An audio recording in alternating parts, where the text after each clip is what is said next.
Hello વિદ્યાર્થી મિત્રો, તમારું સ્વાગત કરું છું. હું લઉં છું ધોરણ 10 ગણિત અને એની અંદર પ્રકરણ નંબર 3 દ્વિચલ સુરેખ સમીકરણ યુગ્મ દ્વિચલ, જેમાં બે ચલ આવેલા છે. પ્રકરણ 3 દ્વિચલ સુરેખ સમીકરણ યુગ્મ, જેની અંદર બે સમીકરણો આવેલા છે, એટલે કે સમીકરણનું જોડકું છે. એને આપણે સમીકરણ યુગ્મ કહેવામાં આવે છે. હવે એમાં મારે લેવાનું છે સ્વાધ્યાય 3.3. સ્વાધ્યાય 3.3 જુઓ, તમારું પાઠ્યપુસ્તક ખોલો તો એની અંદર પાના નંબર 31 ઉપર આ સ્વાધ્યાય 3.3 આવેલું છે. એમાં મારે લેવાનું છે દાખલા નંબર 2 અને એની સૂચના જુઓ તો આપેલી સમસ્યાઓ પરથી સુરેખ સમીકરણ યુગ્મ બનાવો અને તેમનો ઉકેલ જો શક્ય હોય તો લોકની રીતે શોધો. એમાં ત્રીજો પેટા વિભાગ મારે લેવાનો છે.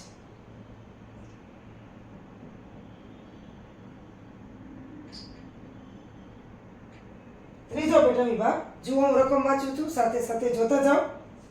બે અંકોની સંખ્યાના અંકોનો સરવાળો 9 છે. વળી સંખ્યાના 9 ગણા કરતા મળતી સંખ્યા એ અંકોની અદલા બદલી કરતા મળતી સંખ્યા કરતા 2 ગણી છે. તો તે સંખ્યાઓ શોધો. હવે બે અંકોની સંખ્યા છે, કોઈ પણ બે અંકની સંખ્યા, ધારો કે 15 લ્યો, તો એકમના સ્થાને 5 છે, દશકના સ્થાને 1 છે. એટલે કે દશકનું સ્થાન જે છે એને તમે 10 વડે ગુણો. 1 ગુણ્યા 10 વત્તા 5, એટલે કે 1 ગુણ્યા 10 10 વત્તા 5 એટલે 15, એમ 15 થાય. તો 15 છે એમાં એકમના સ્થાને x છે, દશકના સ્થાને y છે. આપણે ધારવાના છે, બે સંખ્યાઓ આપી છે કે વળી બે અંકોની સંખ્યા છે એને પાછી અદલા બદલી કરીએ તો પછી બીજી સંખ્યા પણ આપણને મળે છે. તો આપણે લખીએ કે ધારો કે મૂળ સંખ્યામાં દશકના સ્થાને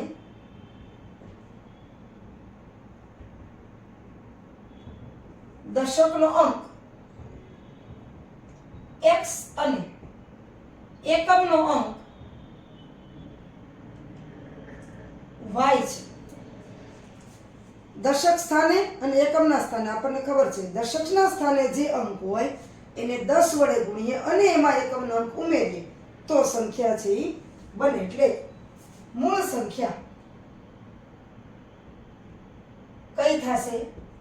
દશકના અંક x એટલે 10x અને વત્તા એકમના અંક y એટલે 10x વત્તા y થાય. હવે આપણને કીધું છે કે અંકોનો સરવાળો 9 છે, એટલે એકમનો અંક અને દશકનો અંક બેનો સરવાળો 9 છે. એટલે પ્રથમ શરત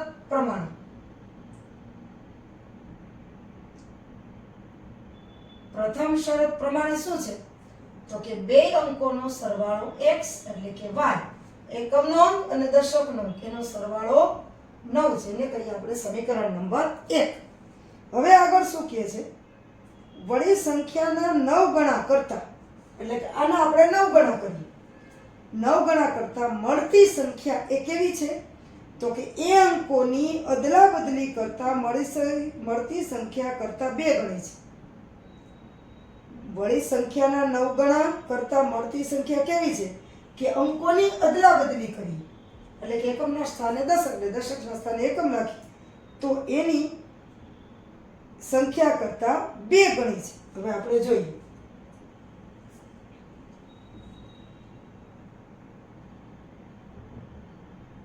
મૂળ સંખ્યામાં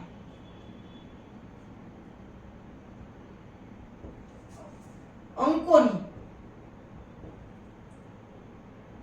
અદલા બદલી કરતા મળતી નવી સંખ્યા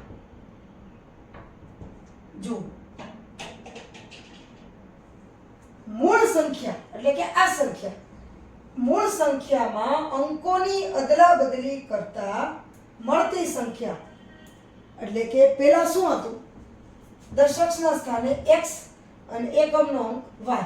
હવે અદલા બદલી કરવાની છે કે મૂળ સંખ્યામાં અંકોની અદલા બદલી કરતા મળતી નવી સંખ્યા, એમાં દશકના સ્થાને y આવશે અને એકમના સ્થાને x આવશે. એટલે એ સંખ્યા કેવી થશે તો કે 10y + x.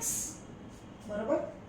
ફરીથી મૂળ સંખ્યામાં અંકોની અદલા બદલી કરતા મળતી નવી સંખ્યા 10x + y ને બદલે દશકના સ્થાને y અને એકમના સ્થાને x એટલે 10y + x. તો હવે બીજી શરત પ્રમાણે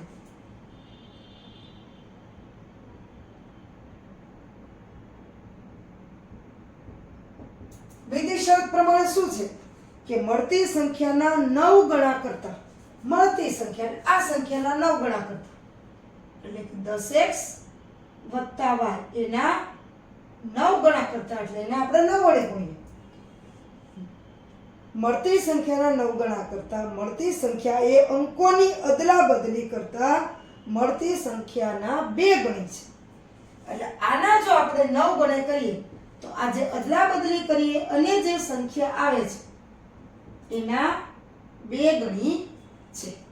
મૂળ સંખ્યાને 9 વડે ગુણવાના, અદલા બદલી કર્યા પછી જે નવી સંખ્યા આવી એને 2 વડે ગુણવાના.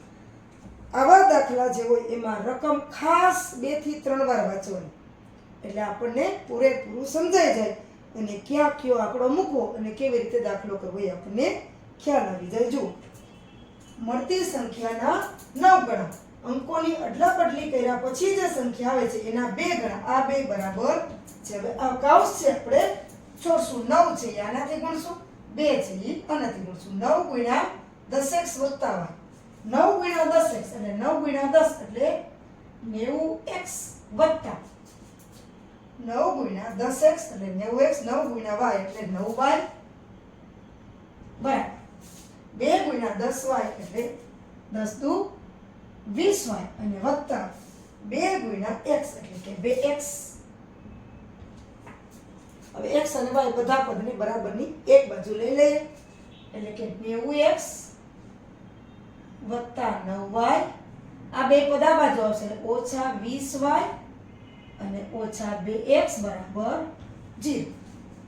આટલું કર્યા પછી x છે એનું આપણે સાદુરૂપ આપી દઈએ.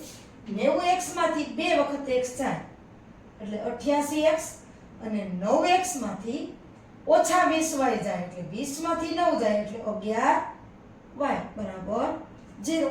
હવે જો આ બધા 11 થી ભાંગી શકાશે, 11 વડે ભાંગતા 88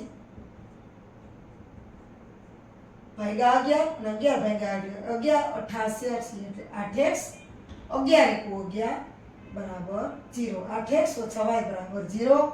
આ સમીકરણ 2. હવે બે સમીકરણ આપણે સોલ્વ કરવાના છે. પહેલું સમીકરણ શું હતું તો કે x વત્તા y બરાબર 9, સમીકરણ 1. અને ફરીથી લખું 8x ઓછા y બરાબર 0, સમીકરણ 2. હવે જો સગુણકો જો તો અહીંયા x છે એનો સગુણક કાંઈ નથી એટલે 1, અહીં x નો સગુણક 8, અહીંયા y નો સગુણક 1 અને y નો સગુણક ઓછા 1. હવે જુઓ આપણે લોપ કરવો છે, અહીંયા પ્લસ છે અને માઈનસ છે એટલે આનો સરવાળો કરો. જો માઈનસ કરીશ તો શું થશે કે વત્તા અને ઓછે ઓછે વત્તા થશે તો બે પાછા વત્તા થશે. મારે 1 નો લોપ કરવાનો છે, એક ચલનો, એટલે સરવાળો કરો કારણ કે પ્લસ ને માઈનસ તો છે જ. સમીકરણ 1 વત્તા સમીકરણ 2 લેતા પહેલા અને બીજાનો હું સરવાળો કરીશ, પછી એક ચલ છે નો લોપ થઈ જશે. હવે મારે સમીકરણ 1 અને 2 નો સરવાળો લેવો છે. ફરી પાછું લખું છું, સમીકરણ 1 x વત્તા y બરાબર 9 અને 8x ઓછા y બરાબર 0. આને મારે સરવાળો કરવાનો છે એટલે પાછળની નિશાની ઈ નહીં રહેશે 8x x વત્તા 8x બે વત્તા છે એટલે 8 ને 1 9x ત્યાર પછી વત્તા y અને ઓછા y એટલે 0 નીકળી ગયા 1 નો લોપ થઈ ગયો એટલે 9 વત્તા 0 એટલે 9 એટલે કે 9x બરાબર 9 એટલે કે x બરાબર 1 હવે x ની કિંમત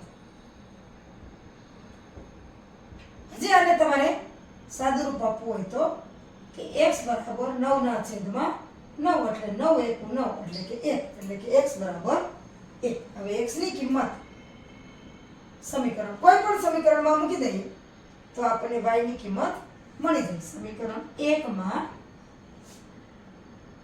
મૂકતા શું મૂકશું જ્યાં જ્યાં x છે ત્યાં મૂકશું 1 એટલે કે 1 વત્તા y બરાબર 9 તો y બરાબર 1 આ બાજુ વત્તા છે ઓલી બાજુ જશે તો ઓછા એટલે કે y બરાબર 8 આ y ની કિંમત આપણને 8 મળી ગઈ હવે x અને y ની કિંમત મળી છે એ કિંમત સાચી છે કે ખોટી આપણે જોઈ લઈએ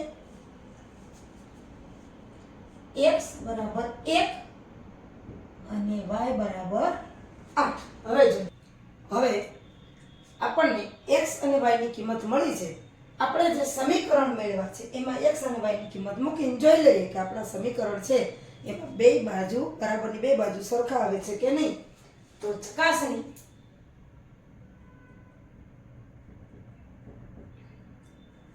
પહેલું સમીકરણ છે x + y બરાબર 9 એટલે કે x + y બરાબર 9 માં x અને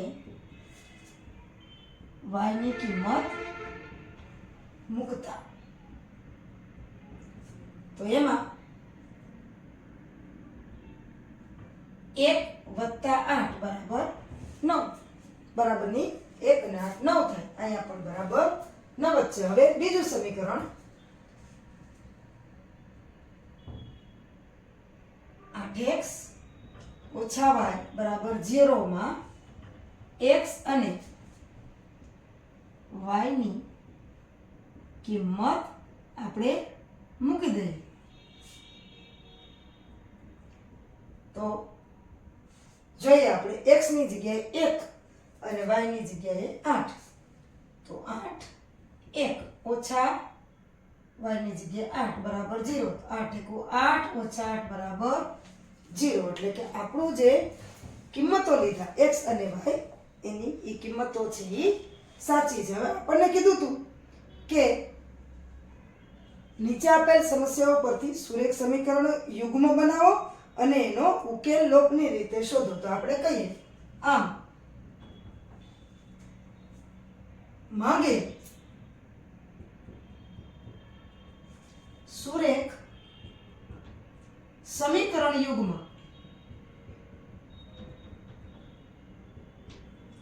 ક્યુ યુગ્મ સુરેખ સમીકરણ યુગ્મ ક્યુ થશે તો કે x + y બરાબર 9 અને બીજું સમીકરણ 8x - y બરાબર 0 છે અને સમસ્યાનો ઉકેલ એટલે કે માંગે સંખ્યા છે એ 18 છે આમ માંગે બે અંકની સંખ્યા છે એ